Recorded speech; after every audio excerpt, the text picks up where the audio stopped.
بسم الله الرحمن الرحيم. الحمد لله الذي أنزل على عبده الكتاب ولم يجعل له عوجا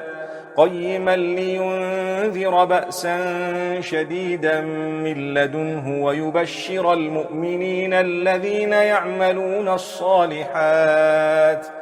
ويبشر المؤمنين الذين يعملون الصالحات أن لهم أجرا حسنا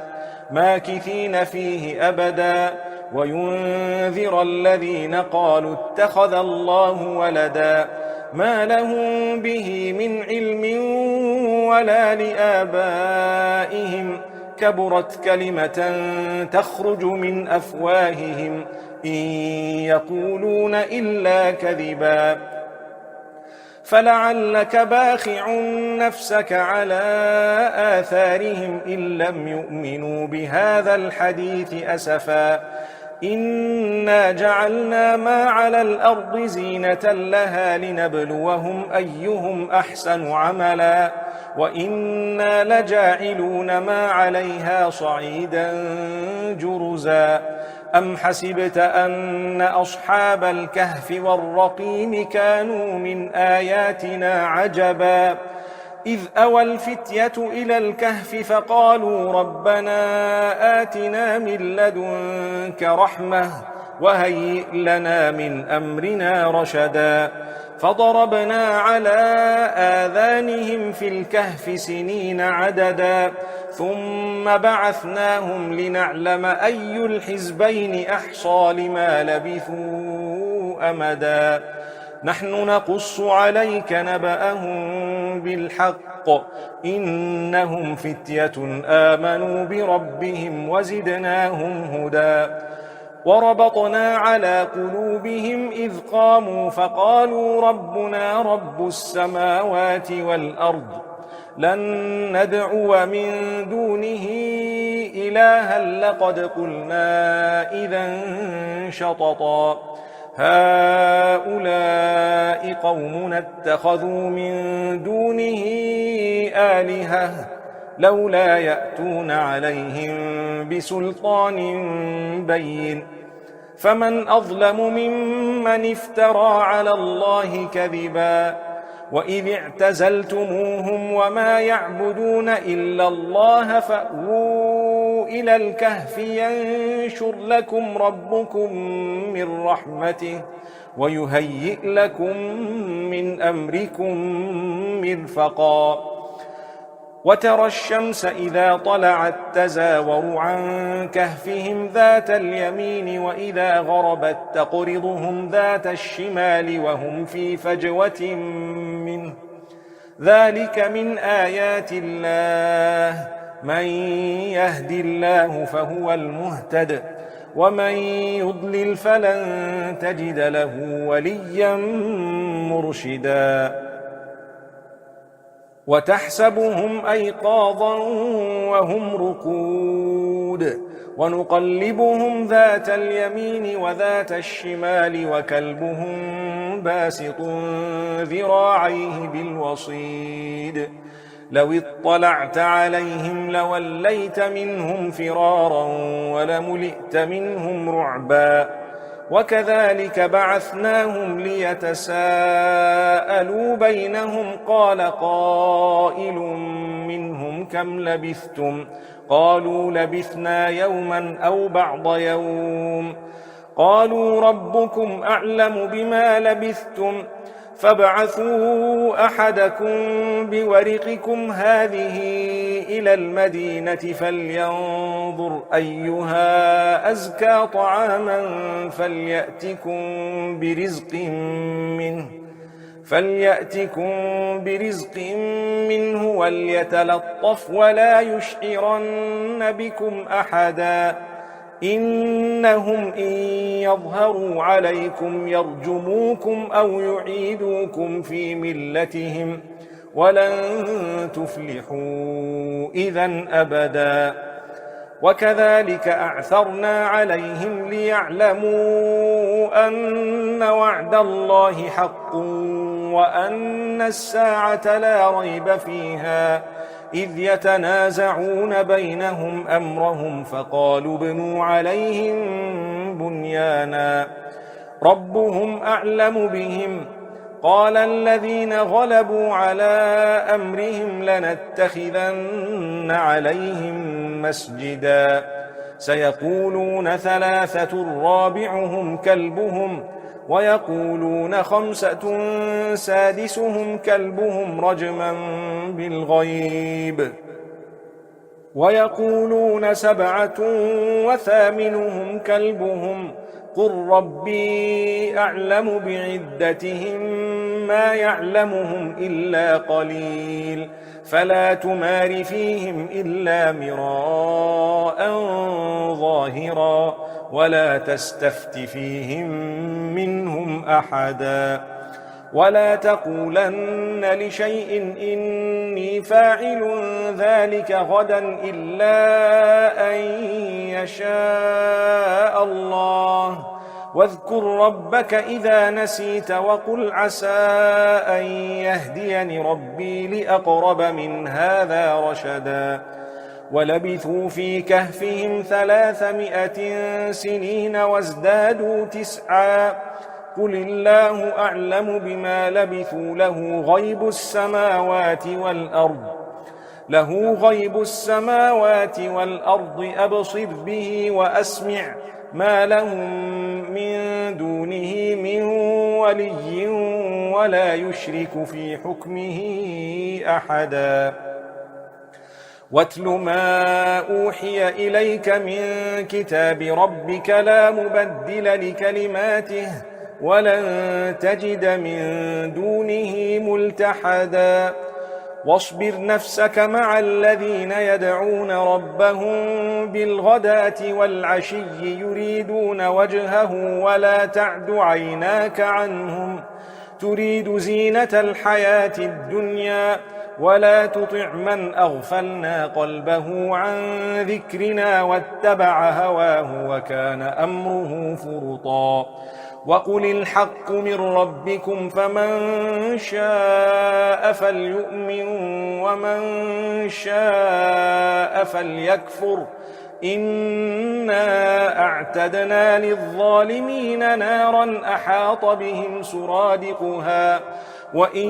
يستغيثوا يغاثوا بماء كالمهل يشوي الوجوه بئس الشراب وساءت مرتفقا إن الذين آمنوا وعملوا الصالحات إنا لا نضيع أجر من أحسن عملا أولئك لهم جنات عدن تجري من تحتهم الأنهار يحلون فيها من أساور من ذهب ويلبسون ثيابا خضرا من سندس وإستبرق متكئين فيها على الأرائك نعم الثواب وحسنت مرتفقا واضرب لهم مثل الرجلين جعلنا لأحدهما جنتين من أعناب وحففناهما بنخل وجعلنا بينهما زرعا كلتا الجنتين آتت أكلها ولم تظلم منه شيئا وفجرنا خلالهما نهرا وكان له ثمر فقال لصاحبه وهو يحاوره أنا أكثر منك مالا وأعز نفرا ودخل جنته وهو ظالم لنفسه قال ما أظن أن تبيد هذه أبدا وما أظن الساعة قائمة ولئن رددت إلى ربي لأجدن خيرا منها منقلبا قال له صاحبه وهو يحاوره أكفرت بالذي خلقك من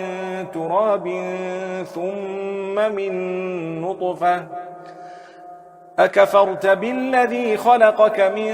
تراب ثم من نطفة ثم سواك رجلا لكن هو الله ربي ولا أشرك بربي أحدا ولولا إذ دخلت جنتك قلت ما شاء الله لا قوة إلا بالله إن ترني أنا أقل منك مالا وولدا فعسى ربي أن يؤتيني خيرا من جنتك ويرسل عليها حسبانا من السماء فتصبح صعيدا زلقا أو يصبح ماؤها غورا فلن تستطيع له طلبا وأحيط بثمره فأصبح يقلب كفيه على ما أنفق فيها وهي خاوية على عروشها ويقول يا ليتني لم أشرك بربي أحدا ولم تكن له فئة ينصرونه من دون الله وما كان منتصرا هنالك الولاية لله الحق هو خير ثوابا وخير عقبا واضرب لهم مثل الحياة الدنيا كماء إن أنزلناه من السماء فاختلط به نبات الأرض فأصبح هشيما تذروه الرياح وكان الله على كل شيء مقتدرا المال والبنون زينة الحياة الدنيا والباقيات الصالحات خير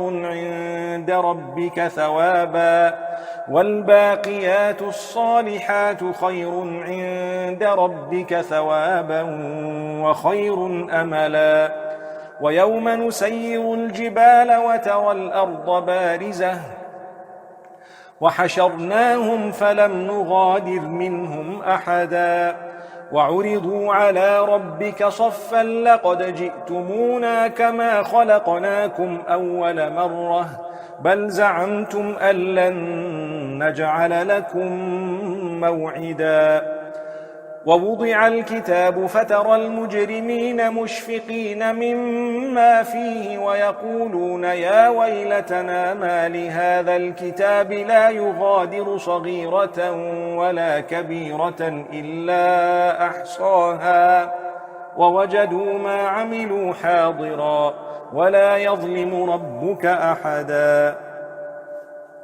وإذ قلنا للملائكة اسجدوا لآدم فسجدوا إلا إبليس كان من الجن ففسق عن أمر ربه أفتتخذونه وذريته أولياء من دوني وهم لكم عدو بئس للظالمين بدلا ما أشهدتهم خلق السماوات والأرض ولا خلق أنفسهم وما كنت متخذ المضلين عضدا ويوم يقول نادوا شركائي الذين زعمتم فدعوهم فلم يستجيبوا لهم وجعلنا بينهم موبقا ورأى المجرمون النار فظنوا أنهم مواقعوها ولم يجدوا عنها مصرفا ولقد صرفنا في هذا القرآن للناس من كل مثل وكان الإنسان أكثر شيء جدلا وما منع الناس أن يؤمنوا إذ جاءهم الهدى ويستغفروا ربهم إلا أن تأتيهم سنة الأولين أو يأتيهم العذاب قبلا وما نرسل المرسلين إلا مبشرين ومنذرين ويجادل الذين كفروا بالباطل ليدحضوا به الحق واتخذوا آياتي وما أنذروا هزوا ومن أظلم ممن ذكر بآيات ربه فأعرض عنها ونسي ما قدمت يداه إنا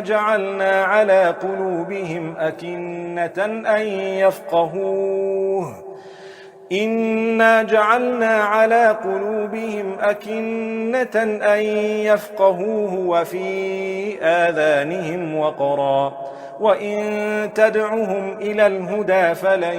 يهتدوا إذن أبدا وربك الغفور ذو الرحمة لو يؤاخذهم بما كسبوا لعجل لهم العذاب بل لهم موعد لن يجدوا من دونه موئلا وتلك القرى أهلكناهم لما ظلموا وجعلنا لمهلكهم موعدا وإذ قال موسى لفتاه لا أبرح حتى أبلغ مجمع البحرين أو أمضي حقبا فلما بلغا مجمع بينهما نسيا حوتهما فاتخذ سبيله في البحر سربا فلما جاوزا قال لفتاه آتنا غداءنا لقد لقينا من سفرنا هذا نصبا قال أرأيت إذ أوينا إلى الصخرة فإني نسيت الحوت وما أنسانيه إلا الشيطان أن أذكره واتخذ سبيله في البحر عجبا قال ذلك ما كنا نبغي فارتدا على آثارهما قصصا فوجدا عبدا من عبادنا آتيناه رحمة من عندنا وعلمناه من لدنا علما قال له موسى هل أتبعك على أن تعلمني مما علمت رشدا قال إنك لن تستطيع معي صبرا وكيف تصبر على ما لم تحط به خبرا قال ستجدني إن شاء الله صابرا ولا أعصي لك أمرا قال فإن اتبعتني فلا تسألني عن شيء حتى أحدث لك منه ذكرا فانطلقا حتى إذا ركبا في السفينة خرقها قال أخرقتها لتغرق أهلها لقد جئت شيئا إمرا قال ألم أقل إنك لن تستطيع معي صبرا قال لا تؤاخذني بما نسيت ولا ترهقني من أمري عسرا فانطلقا حتى إذا لقيا غلاما فقتله قال أقتلت نفسا زكية بغير نفس لقد جئت شيئا نكرا قال ألم أقل لك إنك لن تستطيع معي صبرا قال إن سألتك عن شيء بعدها فلا تصاحبني قد بلغت من لدني عذرا فانطلقا حتى إذا أتيا أهل قرية استطعما أهلها فأبوا أن يضيفوهما فوجدا فيها جدارا يريد أن ينقض فأقامه قال لو شئت لاتخذت عليه أجرا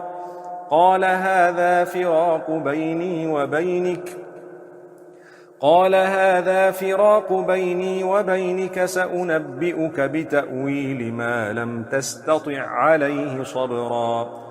أما السفينة فكانت لمساكين يعملون في البحر فأردت أن أعيبها وكان وراءهم ملك يأخذ كل سفينة غصبا